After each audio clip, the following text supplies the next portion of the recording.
Voces del daño cerebral, un podcast de Fundación GMP con información de utilidad para personas con daño cerebral adquirido y sus familias. Hola, bienvenidas, bienvenidos a Voces del daño cerebral, el podcast de Fundación GMP que tiene como objetivo ofrecer información útil y de servicio público a las personas con daño cerebral adquirido y sus familias.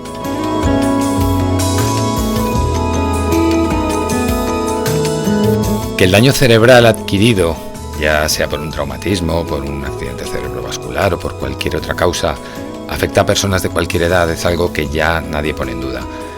Sin embargo, es imposible no sentir algo así como una sensación de injusticia cósmica cuando quien padece el daño es un menor.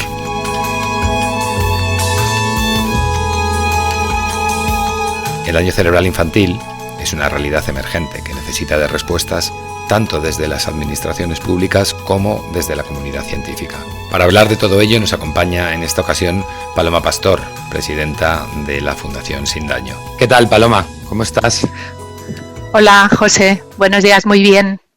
Vamos a empezar rápido ya con las preguntas. Alrededor del daño cerebral infantil hay un universo de desconocimiento enorme, ¿no? Y sobre todo existe la creencia, muchas veces, de que el daño cerebral es algo que le ocurre a personas pues, más mayores, ¿no? Sin embargo, está demostrado que no es así.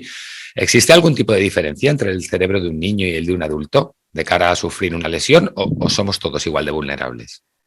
A ver, no somos todos igual de vulnerables. El cerebro de un niño está en pleno desarrollo y, por tanto, pues el daño cerebral adquirido infantil es diferente. No es lo mismo un niño de 1 año de edad con un cerebro prácticamente sin desarrollar que un niño de 17 años que ya prácticamente está ya terminado su desarrollo. Y pues por esto y por la plasticidad cerebral y la capacidad de recuperación que tienen también a nivel cerebral los niños, pues el impacto puede ser o mayor y la recuperación pues más sencilla. Depende de cada caso, es diferente. Cuéntanos tu historia, Paloma, que creemos que puede ser de mucha utilidad para quienes estén empezando a enfrentarse a una situación parecida a la que tú viviste, ¿no? Tu hijo Mahesh sufrió un accidente hace 10 años que le provocó un daño cerebral adquirido. ¿Cómo cambió vuestra vida como familia? Pues nuestra vida cambió de un día para otro de forma radical. Nosotros estábamos haciendo un día una excursión por el campo y de repente mi hijo desapareció, se perdió. Llamamos al 112 y un policía lo encontró caído al pie de un precipicio de 20 metros de altura. En ese momento pues lo urgente era llevarle a un hospital y salvarle la vida. De repente vivíamos en la UCI pediátrica y no éramos capaces de asimilar lo que estaba pasando. Te enfrentas a una situación con absoluta incredulidad, no te crees que está pasando lo que está pasando y que tu hijo en ese momento puede morir, que está en riesgo vital.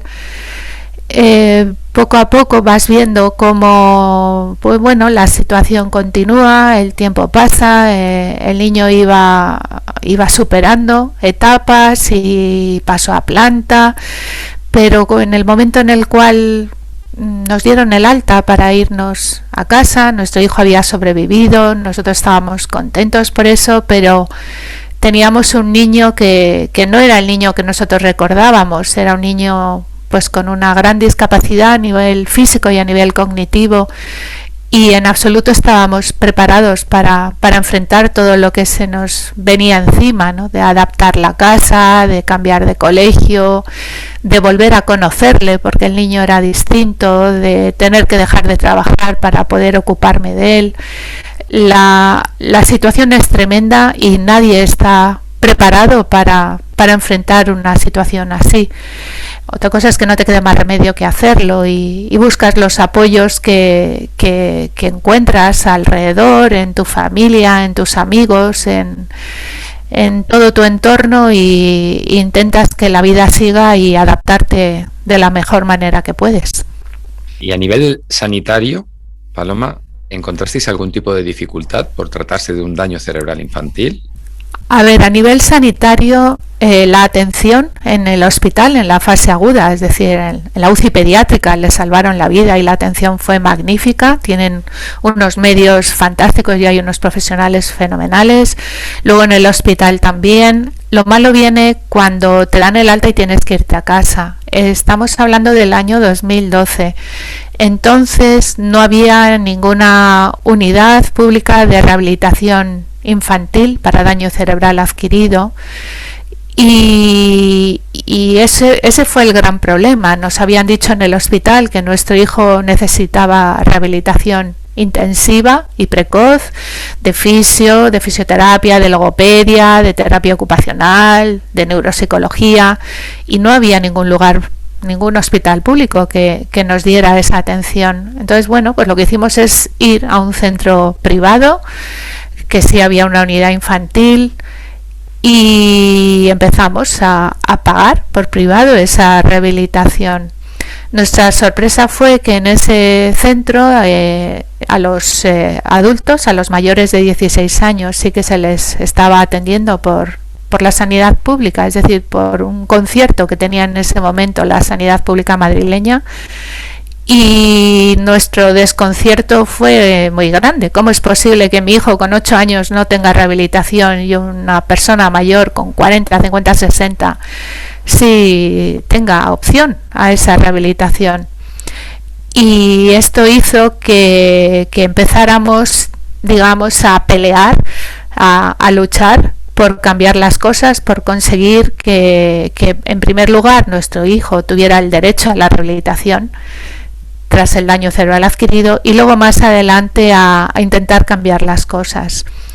¿Qué herramientas utilizamos? Bueno, pues todas las que se nos ocurrían. En primer lugar, bueno, mi hermano es abogado y le pedí ayuda para presentar una demanda de reconocimiento de derecho del menor a la rehabilitación, y tenemos una sentencia positiva. Y fuimos al defensor del pueblo también y presentamos una petición en la plataforma change.org y tenemos, bueno, con muchísimas firmas. Fuimos al Ministerio de Sanidad y a la Consejería de Sanidad a presentarla, y todo este activismo, esta movilización hizo que en la administración sanitaria nos atendieran, y desde el año 2015 a nosotros nos trata la sanidad pública. Y no contentos con ser nosotros beneficiarios de esta atención, pues pensamos que había que seguir avanzando y bueno, pues seguimos haciendo, digamos, incidencia política. Creamos lo que se llama la plataforma El daño más grave es no hacer nada, y más tarde la Fundación Sin Daño, donde seguimos trabajando en este sentido, en conseguir que los niños y las niñas con daño cerebral adquirido tengan la rehabilitación que necesitan, y en promover la investigación también, que es muy importante. Tenía crisis y me tuvieron que operar. Valeria, 8 años. Me operaron con 6 años. Luego tuve que aprender a caminar, a andar, a mover la mano. Cuando volví al cole, que yo iba en silla de ruedas y había escaleras y tenía que dejar la silla y subir por las escaleras. Pues Valeria empezó con crisis epilépticas. Virginia, madre de Valeria. Y después de 1 año y medio de estar con muchos médicos especialistas y ir a muchos hospitales, nos dijeron que tenía un síndrome llamado síndrome de Rasmussen, que es una encefalitis que la va deteriorando el cerebro. Entonces a la larga iba a tener una hemiparesia, o sea, la parte izquierda en su caso iba a quedar inmovilizada, y a nivel cognitivo iba a deteriorarse bastante. En su caso, la única vía de parar la enfermedad es una cirugía bastante radical, que se llama hemisferectomía, que consiste en desconectar un hemisferio de otro. Y todo este trabajo de activismo, Paloma, ha generado cambios estructurales en la atención a menores con lesiones cerebrales. Pues sí, la verdad es que lo digo con mucho orgullo, porque en el Hospital del Niño Jesús de Madrid, que es un centro de referencia además a nivel nacional que atiende a niños de toda España, se ha creado una unidad de daño cerebral adquirido donde los niños entran y tienen un plan de tratamiento, un equipo transdisciplinar que les da rehabilitación, y son 18 meses de tratamiento tras el daño cerebral. Y es importantísimo que esto esté funcionando. Además hay 2 camas también para los niños que no pueden tener tratamiento ambulatorio, los niños que precisan estar ingresados. Y bueno, ha sido un paso adelante enorme, muy grande y muy, muy necesario. Y hablabas de que en 2017, después de esta labor activista a través de la plataforma change.org, constituís la Fundación Sin Daño. ¿De qué forma ayuda vuestra organización a los menores afectados por daño cerebral adquirido y a sus familias? Bueno, pues ayuda en todas las maneras que pensamos que tenemos la capacidad de hacer algo. Primero tenemos un grupo de familias que nos ayudamos mutuamente. Se ha creado un sentimiento de solidaridad y de apoyo mutuo y funcionamos como grupo de apoyo, que solo sea por el apoyo emocional o por contar tu experiencia, sirve de mucho. Eso por un lado. Luego, por otro lado, desde la Fundación pues nos presentamos a convocatorias de entidades privadas fundamentalmente para presentar proyectos que tienen que ver con la investigación en el daño cerebral adquirido infantil. Por ejemplo, el ensayo clínico con células madre que se está llevando a cabo en el Hospital del Niño Jesús y además para el cual la Fundación GMP tuvo una importante colaboración y ayudó a lanzar este proyecto. Y luego otro tipo de proyectos de financiación de tecnologías de rehabilitación, pues hemos donado un andador, hemos donado un estimulador de la deglución, vamos a hacer un proyecto de terapias con perros en el Niño Jesús para niños que están ingresados, o también tenemos becas de rehabilitación en un centro privado para todos aquellos niños que no pueden entrar en el Niño Jesús o que ya han pasado los 18 meses pero siguen necesitando rehabilitación. Tenemos unas becas de copago, todo lo que es ayudar a estos niños, a estas niñas y también a sus familias.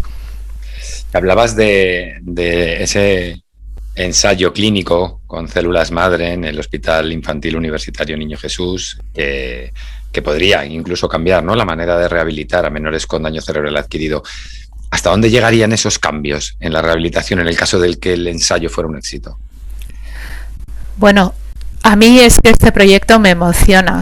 Creo que es la primera vez a nivel internacional que se pone en marcha un proyecto de esta categoría con niños y en un centro público.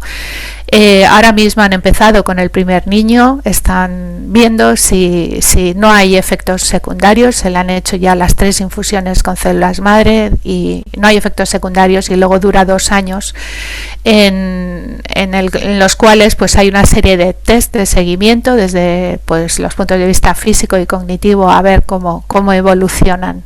Empieza primero un niño que se llama Bruno, luego otra niña, van a ser 3 niños que van a empezar de forma continuada, y es importantísimo porque por primera vez se puede conseguir una reparación del daño cerebral.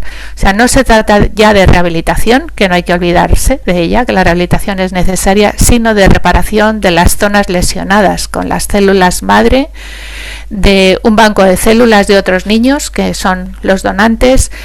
Y creo que es el futuro. Creo que si esto va bien, y debería ir bien porque en adultos también se está haciendo y en otras enfermedades se está haciendo, pues podemos hablar de en un futuro de reparación de zonas lesionadas, de zonas dañadas. Es un cambio de paradigma.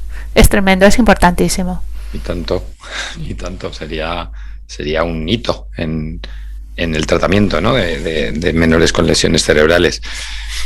Con la perspectiva de todos estos años, Paloma, desde que tu hijo sufre el accidente y la situación sociosanitaria que existente en aquel momento hasta el día de hoy, en los que se han producido enormes cambios en la atención a menores, ¿dirías que la atención pediátrica ahora mismo en el ámbito neuronal se está equiparando a la atención de personas adultas o todavía queda camino por recorrer? Queda muchísimo camino por recorrer en todos los sentidos en la atención pediátrica. O sea, empezamos con que no hay pediatras en los centros de salud suficientes. Hay pocos neuropediatras en los hospitales en toda España. Digamos que todavía hay muchísimo camino por recorrer. La Fundación Pita López siempre intentamos cubrir todas las necesidades que van surgiendo de las personas que han sufrido un daño cerebral. Esther de la Fuente, responsable de proyectos en Fundación Pita López. Ya está el centro de rehabilitación y el centro de día puesto en marcha, y la siguiente necesidad que hemos detectado y que es importante cubrir es la rehabilitación en los peques, en niños y niñas que han sufrido un daño cerebral. Por ese motivo vamos a poner en marcha un nuevo centro. Estará funcionando, esperemos, a finales de este año, intentando dar cobertura a todas estas familias que no disponen de los recursos económicos suficientes para poder costearse un centro privado. El centro estará situado en Collado Villalba y su horario estará por las tardes, que es cuando los pequeños terminan el cole, de 4 a 8.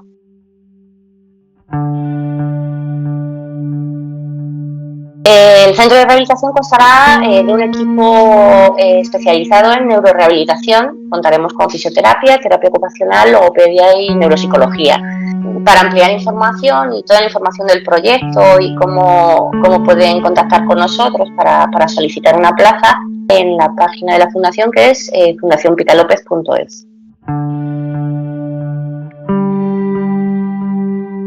En el Hospital del Niño Jesús hasta hace muy poco tiempo no había un neuropediatra de guardia. O sea, ha sido una de las cosas que también hemos intentado nosotros promover. O sea, realmente yo no sé la razón, pero la atención a los niños, la atención pediátrica, pues está relegada o está un poco olvidada. A mí me parece absolutamente injusto e inadmisible. Podría ser una cuestión de la incidencia, quiero decir.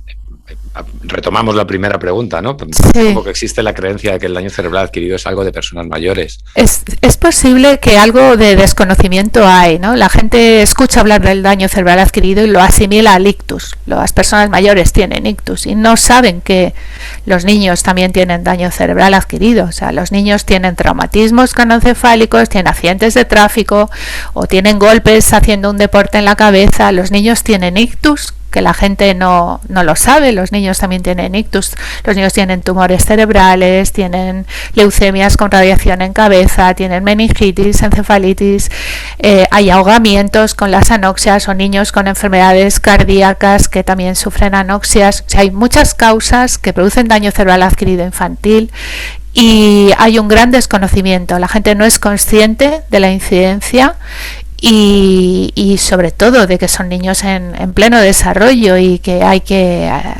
ayudarles, hay que tratarles, hay que rehabilitar ese daño para que sean unos adultos autónomos y con la menor discapacidad posible. Precisamente por eso, por ese desarrollo cerebral que tienen los niños en esta etapa, o por la plasticidad de su cerebro, como comentabas antes, ¿crees que existen diferencias a la hora de rehabilitar?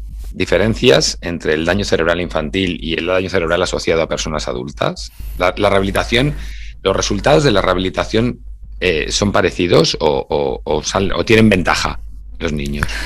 A ver, tienen ventaja y desventaja dependiendo de la edad del niño. O sea, un niño muy pequeño que tiene un cerebro en proceso de desarrollo tiene desventaja porque va a frenar en gran parte su desarrollo y por tanto los objetivos van a ser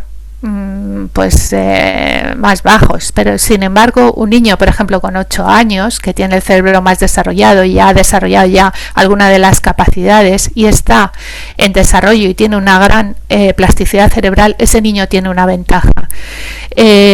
Por tanto, depende de la edad del niño el que la probabilidad de mejoría sea mayor o menor. Háblanos, Paloma, sobre la importancia de la atención temprana, porque hemos visto que has vuelto de nuevo al activismo en los últimos tiempos, precisamente en relación a este tema, ¿no? La atención temprana de niños con daño cerebral. Sí, bueno, he estado con la plataforma de atención temprana haciendo recogida de firmas con la plataforma change.org y también las hemos presentado en el Congreso. ¿Por qué? Bueno, a ver, los niños con daño cerebral adquirido no necesitan exactamente atención temprana en la fase subaguda, necesitan una rehabilitación mucho más intensiva que lo que da la atención temprana.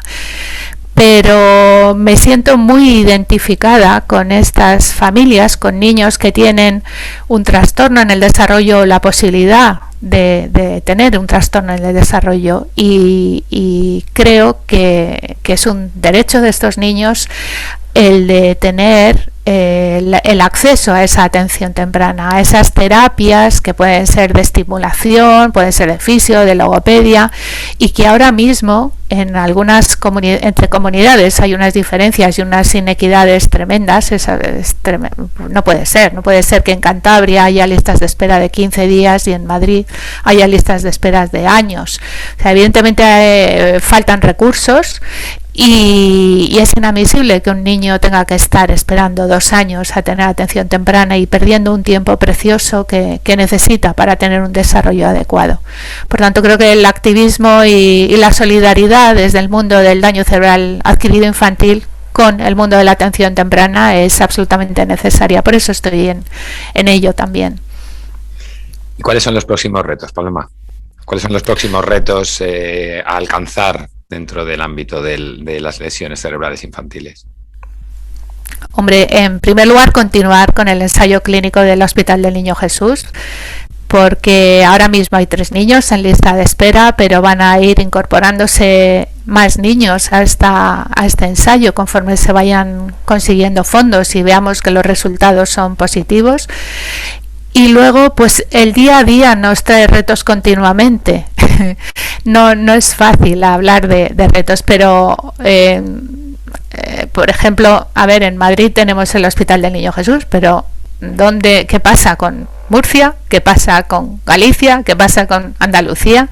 Esos son retos. O sea, es preciso que en todas las comunidades haya acceso a un centro público o concertado y que los niños tengan la opción a tener esta rehabilitación que necesitan y que es tan importante para poder mejorar. Y no puede depender de la capacidad económica de las familias. Eso no puede ser. Eso hay que cambiarlo.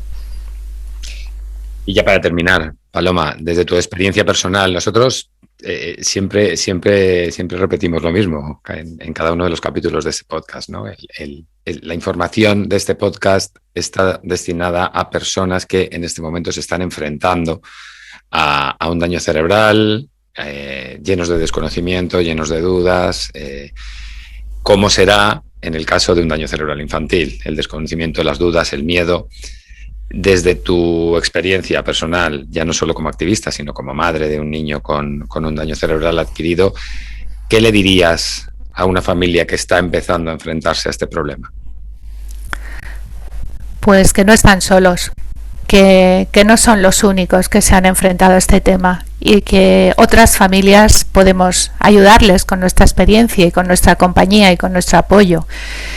Y que bueno, que se cuiden muchísimo, porque este estrés mantenido sobre todo en la persona que es la cuidadora principal, a veces trae consecuencias desde el punto de vista de la salud o psicológicas, y hay que cuidarse mucho y pensar que esto es una carrera de fondo, que hay que seguir luchando por nuestros hijos. Yo tengo muchísima confianza en los papis, en las mamás y en los papás, porque no hay nadie con más fuerza que los padres para ayudar a los hijos.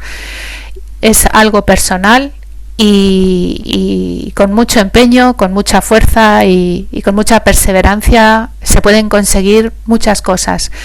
Y no siempre los médicos te lo cuentan. Los médicos a veces tienen miedo a decirte o a mostrar sus expectativas, pero hay que tener esperanza, porque la rehabilitación es muy eficaz, es muy necesaria y es muy eficaz.